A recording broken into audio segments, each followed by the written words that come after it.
ইন্নাদ-দীনা ইনদাল্লাহিল ইসলাম। ইসলাম হলো শান্তির ধর্ম। এ কথা যারা অস্বীকার করবে যে মুসলমান, সেই মুসলমানের জন্য, সেই মুসলমান তার কপাল পোড়া, কপাল ছাড়া আর কিছু হতে পারে না। ইন্নাদ-দীনা ইনদাল্লাহিল ইসলাম। ইসলাম হলো শান্তির ধর্ম। এই শান্তির ধর্মটা মুসলমানদেরকে সুন্দরভাবে আঁকড়ে ধরে আমল করতে হবে, কষ্ট করতে হবে।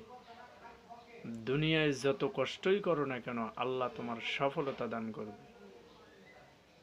দুনিয়ায় শান্তি এবং পরকালে মুক্তি লাভ করতে চাইলে অবশ্যই কিছু কষ্ট করতে হয়।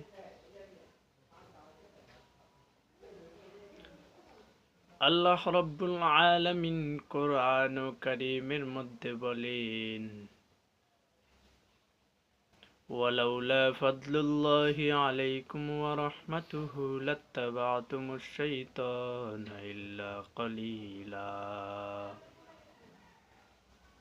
ওয়ালাউলা ফাদলুল্লাহি আলাইকুম ওয়া রাহমাতুহু লাত্তাবা'তুমুশ শাইতানা ইল্লা কালিলা।